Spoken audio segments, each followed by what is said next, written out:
Udah belum?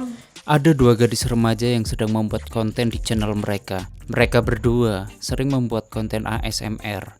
Channel itu dikelola oleh mereka berdua dan sesuai judul film, channel itu bernama Like and Share. Namun banyak tanggapan positif dari para viewer yang tentunya memuji tentang kehotan mereka saat membuat video. Sambil mencari ide untuk konten selanjutnya, Lisa membuka video yang sedang viral yang berjudul Itulah. Namun, Sarah hanya sekilas menonton videonya, sementara Lisa terus memperhatikan video itu dengan seksama. Beratnya kendor. Di sisi lain, orang tua Lisa punya usaha rumah makan seafood. Dan setiap sore, Lisa sengaja datang untuk membantu orang tuanya. Lalu di malam harinya, Lisa kembali melihat video yang viral tadi. Entah mengapa, ia seperti kecanduan hingga ia melakukan sesuatu dengan jarinya di bawah selimut gitu. Namun tanpa ia tahu, tiba-tiba ibunya datang dan ia kepergok sedang menonton video tersebut. Apain kamu? Apaan sih? Lalu keesokan harinya Lisa pun disidang. Bahkan ibunya juga menunjukkan ceramah Ustadz tentang bahaya menonton video begitulah. Sedangkan ayah kandung Lisa adalah seorang bule, tapi ia sudah meninggoy. Lalu ibunya menikah lagi walaupun Lisa tidak pernah setuju dengan pernikahan ibunya itu. Namun ibunya beralasan kalau ia menikah lagi agar hidup Lisa terjamin dan bisa kuliah di tempat yang ia inginkan. Yang tentunya hai para people apa kabar kalian semua? Semoga kalian dirahmati Tuhan dan diberi rezeki yang lebih, amin. Balik lagi dengan saya Faizur Rahot yang akan menemani malam kalian dengan film-film permintaan kalian dan intro.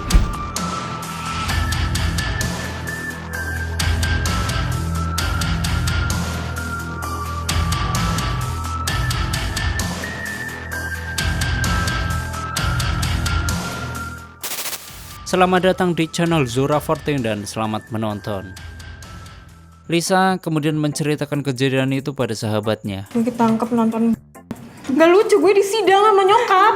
Dan sekarang ia jadi takut masuk neraka karena ceramah Ustadz yang ia tonton. Tapi Sarah berkata bahwa hal yang ia lakukan adalah normal, apalagi bagi seorang remaja.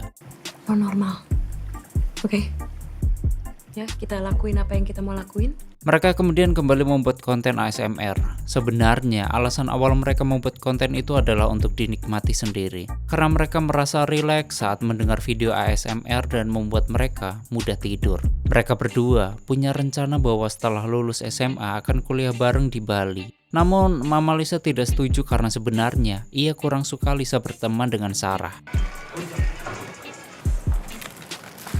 Saat itu di sekolah diadakan ujian, tapi saat ujian masih berlangsung, tiba-tiba Lisa izin ke toilet dan saat di toilet, ia malah menonton part 2 dari video tempo hari. Lalu melanjutkan kegiatannya yang belum sempat ia selesaikan. Sedangkan Sarah yang melihat Lisa tak kunjung kembali, kemudian menyusulnya ke toilet.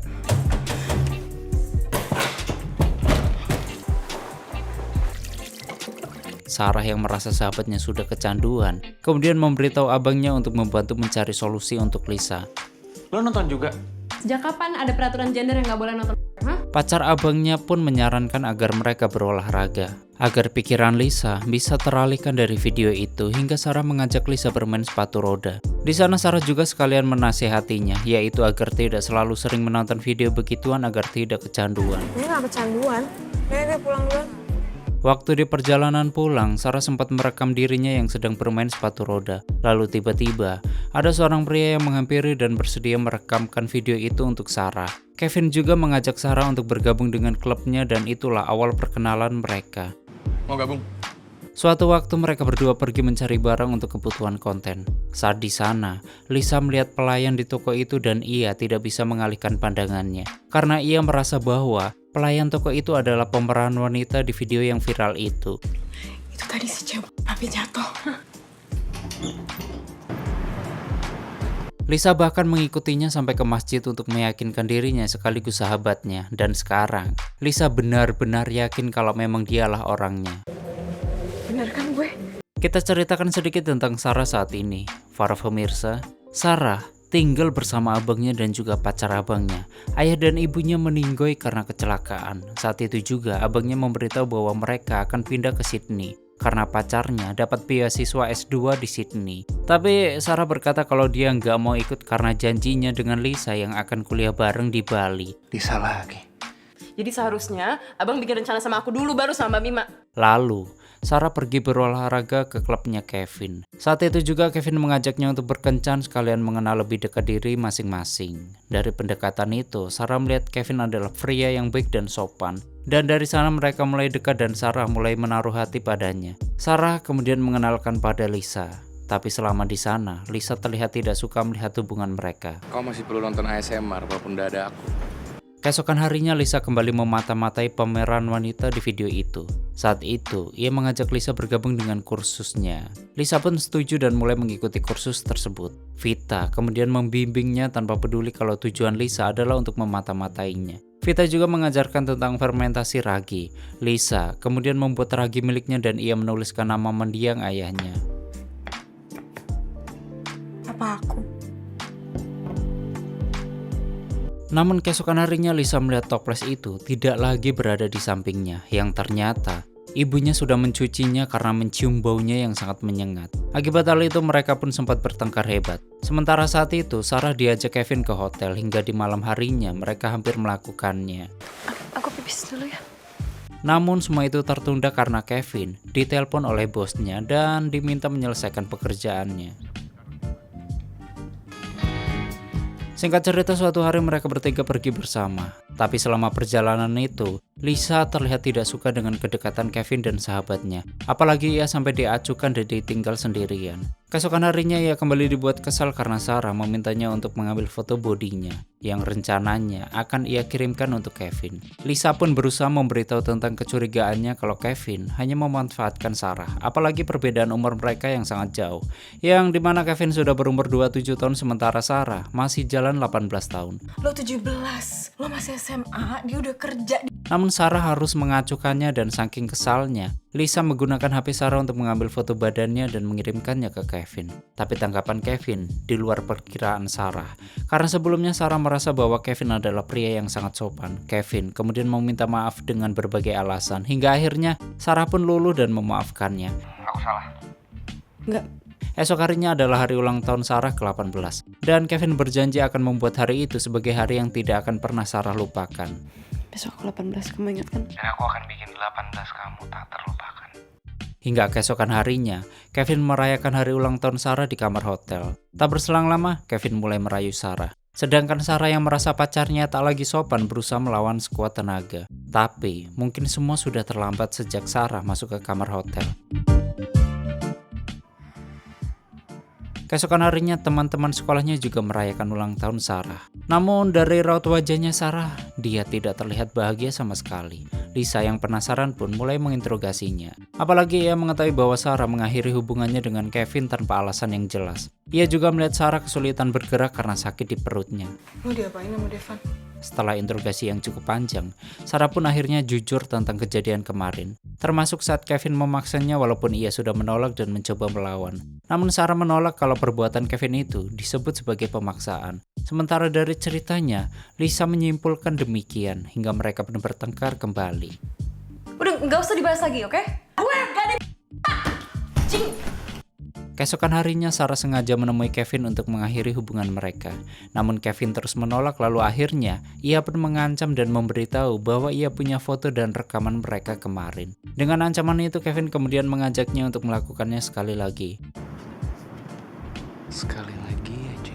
Hingga tibalah hari memilukan itu yang dimana Sarah dipaksa melakukannya sembari direkam. Di sisi lain Lisa sengaja menemui Vita untuk meminta maaf dan menjelaskan bahwa ia sudah menonton videonya juga tujuan awalnya hanyalah untuk memata-matai Vita. Dengan berbesar hati, Vita berkata kalau bukan cuma Lisa yang pernah menonton videonya. Bahkan, bukan cuma Lisa yang pernah mengikuti dan memata-matainya, namun cuma Lisa yang pernah meminta maaf langsung padanya. Sementara keadaan Sarah semakin memprihatinkan, bahkan dia sempat melukai dirinya sendiri akibat depresi dan depresinya semakin memuncak. Ketika melihat semua orang di sekolahnya melihat dengan tatapan sinis yang ternyata foto-fotonya telah tersebar luas dan menjadi trending topik saat itu. Akan tetapi sebagai sahabatnya, Lisa terus berusaha menenangkannya. Namun, permasalahan Sarah belum selesai sampai di situ. Karena beberapa waktu setelahnya, video itu juga tersebar luas lengkap dengan identitas Sarah. Sedangkan abangnya yang tahu tentang video itu, dia langsung memanggil pengacaranya. Di sana, pengacaranya menjelaskan kalau saja Sarah masih berusia di bawah 18 tahun, maka akan sangat mudah menjebloskan Kevin ke penjara karena dianggap masih di bawah umur. Tapi kejadian itu dilakukan saat Sarah berusia 18 tahun dan sudah dianggap dewasa. Maka akan sulit untuk menuntut Kevin. Malah skenario terburuknya, Sarah bisa dipenjara dengan tuduhan pelaku pornografi. Suatu waktu Lisa sengaja menemui Kevin untuk memaki-makinya atas perbuatannya. Namun saat itu, Kevin mengaku bahwa ia tidak pernah menyebarkan video tersebut karena beralasan kalau HP-nya rusak dan ia membawanya ke counter. Tapi Lisa tidak serta-merta percaya dengan omongannya karena video itu disebar lengkap dengan identitas si pemeran termasuk asal sekolahannya. Jadi alasan Kevin itu sedikit tidak masuk akal. Saat pertemuan itu, Lisa diam-diam merekam pembicaraan mereka dengan tujuan untuk melaporkan Kevin ke polisi. Namun Sarah menjelaskan bahwa pengacaranya sudah menemui Kevin, tapi ia tidak merasa bersalah. Sekarang Sarah juga sudah tidak peduli dengan kasusnya dan menganggap bahwa hidupnya sudah berakhir sejak video itu tersebar. Namun Lisa tetap ingin menyebarkan rekaman percakapannya dengan Kevin karena ia merasa nama Kevin juga harus diketahui.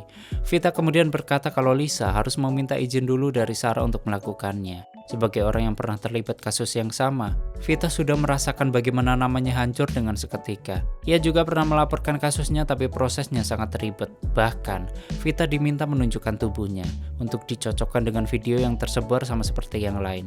Sedangkan Mama Lisa juga sudah tahu perihal video Sarah dan ia langsung meminta Lisa untuk menjauh dan mengecap Sarah sebagai wanita nggak benar. Mereka pun kembali bertengkar karena sejak mamanya menikah lagi, Lisa merasa sifatnya berubah yang dimana ia sering memaksa Lisa melakukan apa yang ia senangi. Dan Lisa selalu saja menurutinya. Contohnya saja seperti sekarang. Di sana Lisa pun berkata bahwa ia ingin mamanya membebaskannya untuk berteman dengan Sarah. Karena saat sifat mamanya berubah, Sarah yang selalu ada dan menjadi teman curhatnya. Keesokan harinya dan untuk pertama kalinya, Vita bercerita awal mula video itu. Dia menjelaskan yang membuat video itu adalah mantan suaminya, yaitu untuk mengatasi kebosanan di ranjang lalu tiba-tiba sifat suaminya berubah. Dan saat itu Vita meminta untuk bercerai. Lalu setelah mereka bercerai, semua video Vita pun tersebar. Vita juga memberi nasihat agar Lisa lebih mendengarkan Sarah. Karena menurutnya cuma Sarah yang berhak memilih apa yang harus dia lakukan dengan hidupnya. Sejak pertengkaran terakhir mereka, perlahan-lahan mereka bisa saling memahami dan hubungan mereka juga perlahan-lahan membaik. Kemudian ia memberikan bekal untuk Sarah yang saat itu hendak pergi menemui Kevin dan kuasa hukumnya. Di sana, kuasa hukum Kevin menyerahkan surat perdamaian. Tapi Aryo tetap tidak terima dengan perlakuan Kevin.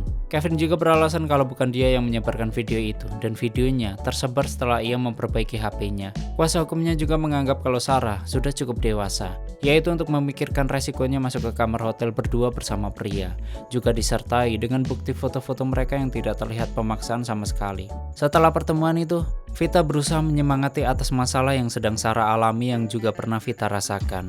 Mungkin hidupnya tidak akan bisa seperti dulu lagi, tapi bukan berarti itu adalah akhir dari hidupnya. Tapi sepertinya Sarah tidak ingin menjalani hidupnya seperti Vita yang hanya pasrah dengan keadaan. Hingga suatu waktu, Sarah menemui Lisa, di mana ia berencana mengungkapkan semua yang terjadi padanya melalui channel mereka. Juga sindiran, cacian, dan perlakuan buruk dari para netizen yang menghujat tanpa tahu kebenaran beritanya. Lalu tamat.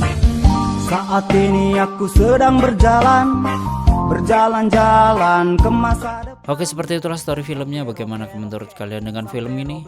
Silahkan berdebat di komentar. Bagi kalian yang ingin filmnya di storyin, silahkan tulis di komentar. Terima kasih udah nyimak video ini sampai habis. Terus support channel ini dengan menekan like, subscribe, dan share ke alam semesta. Ane pamit and stay my channel.